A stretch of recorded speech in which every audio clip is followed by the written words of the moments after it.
amigos, tudo bem com todos?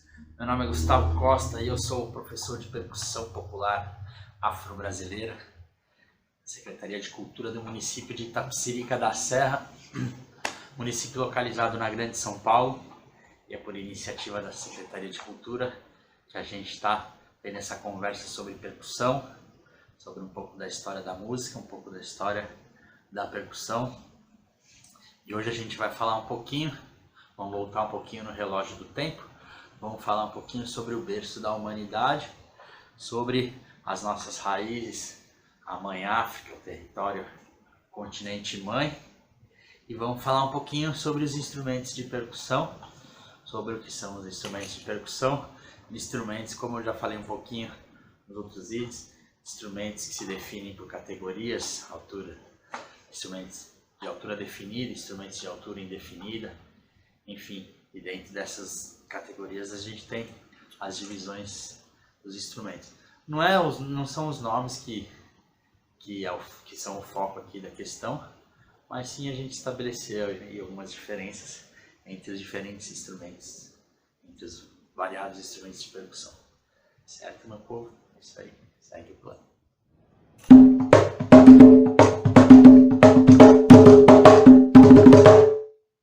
Benção, Mãe África!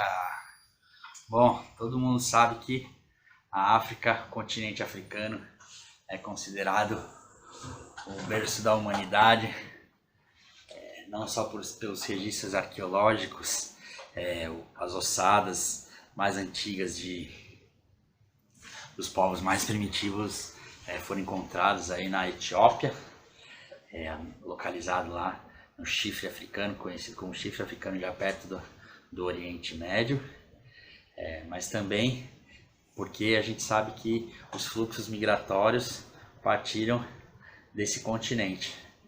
No começo, o planeta Terra era um único continente. Num dado momento, esse continente se dividiu, criaram-se os outros continentes e os oceanos por consequência. Oceano Atlântico, Pacífico, Oceano Índico. E esses fluxos migratórios dos povos partiram da África, do norte da África ali, mais precisamente nessa região da Etiópia, rumo à Ásia, rumo ao Oriente. Alguns subiram rumo norte, espalhando-se pela Europa, pelo norte da Ásia. Outros seguiram pelo sul, dominando aí a região que a gente conhece como a Polinésia. Criaram-se os povos polinésios nas ilhas do Oceano Pacífico, chegando até aqui a costa das Américas. Então tem uma teoria que diz que alguns povos chegaram pelo mar, pelo oceano. E tem uma teoria também que diz que eles chegaram lá por cima, pelo norte da Ásia, onde antigamente, num tempo mais gelado, era emendado com o que a gente conhece hoje como Alasca. E de lá eles foram descendo, se espalhando pelo interior do continente norte-americano e foram descendo rumo à América Central e também chegaram até aqui a América do Sul. Teve um fluxo migratório também que desceu rumo à Austrália, criando aí a cultura dos aborígenes, também muito primitivos.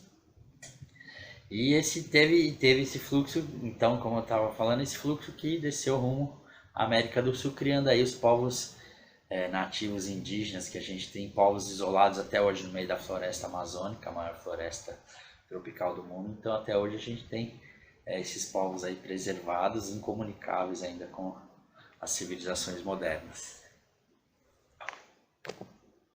Bom, então quando falamos em música popular afro-brasileira, então a gente está falando da influência que a música brasileira teve aí a partir do continente africano. A gente falou dos fluxos migratórios a partir da África, mas mais recentemente houveram outros fluxos. Dentro da história do Brasil, a gente conhece aí o período da escravidão. Então houve esse fluxo de escravos oriundos da África para o Brasil. A escravidão, a colônia portuguesa começou aí com a exploração dos minérios em Minas Gerais, depois foram as lavouras de cana-de-açúcar, de café, até a abolição da escravidão aí pela Lei Áurea, assinada pela princesa Isabel. Então, mas aí foram um período aí de quase 300 anos de escravidão. Então, a gente recebeu no Brasil muitas influências, escravos vindo de muitos lugares. Nas regiões, por exemplo, o comércio de São Paulo, Minas Gerais, escravos vindos da região de Moçambique, por exemplo. Na Bahia, regiões de Angola, da Nigéria, tivemos fluxos da Costa do Marfim, enfim, onde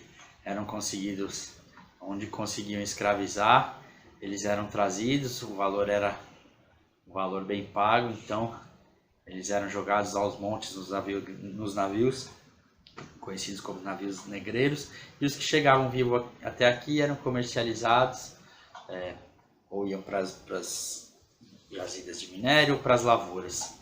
E dentro, onde eles moravam, dentro das senzalas, ali eles não deixaram sua cultura morrer, então ali soava o canto de saudade. Então hoje muitos ritmos que a gente tem até hoje aqui, derivado dessa cultura, por exemplo, maracatu, os afoxés, os jongos aqui em São Paulo,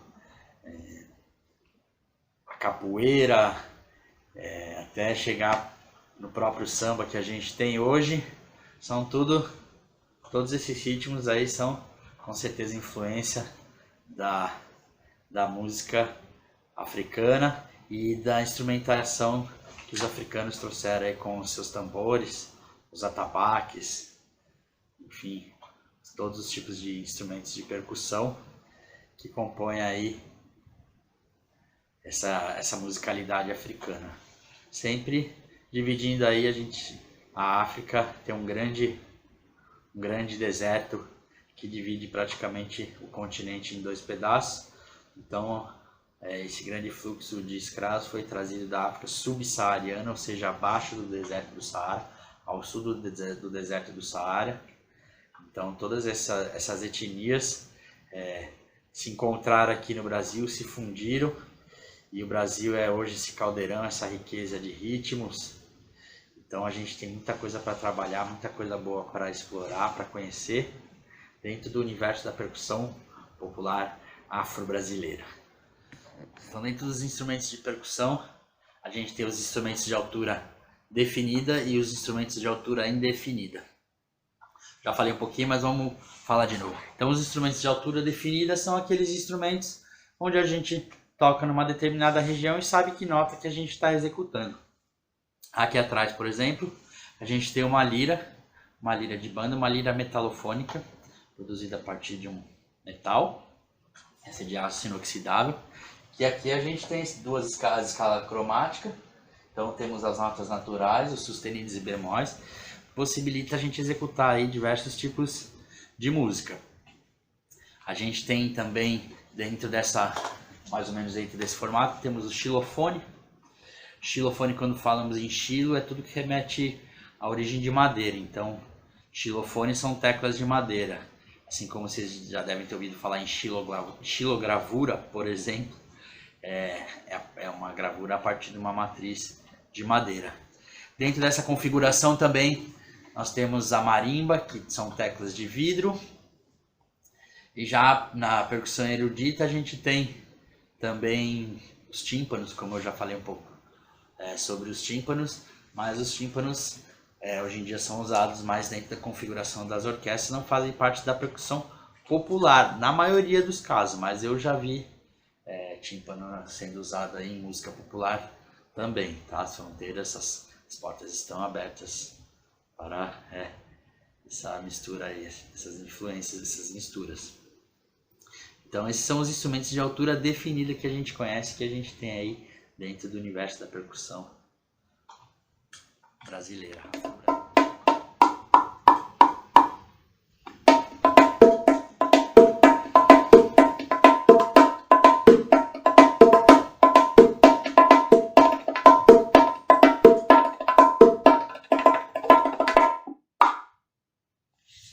Isso aí.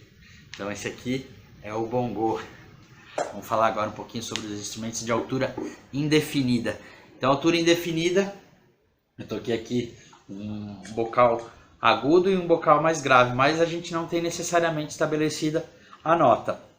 Então, quando a gente tem instrumentos de altura indefinida, a gente também tem algumas classificações dentro desse tipo de instrumento. Por exemplo, de altura indefinida, então a gente pode ter o instrumento de condução, por exemplo, aqui o bongô, tem um tamborim aqui.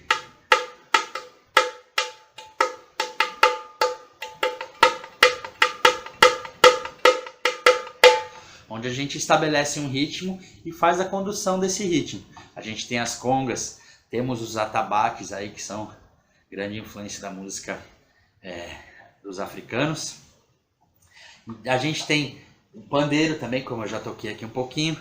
Então, esses são instrumentos de condução. Temos os instrumentos de ataque, tá? Por exemplo, pratos, aqui atrás eu tenho um prato de ataque. Em um determinado momento você ataca e põe ali aquela cor dentro da música. E temos também os instrumentos de efeito.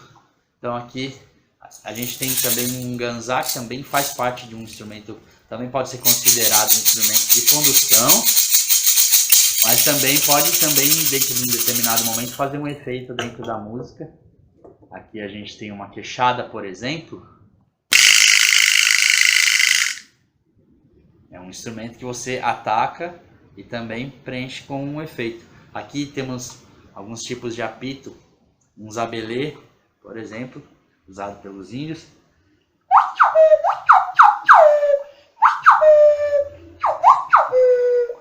Imitando aí o som dos pássaros. Aqui a gente tem um apito para condução. Hoje em dia a gente vê muito nas baterias de escola de samba.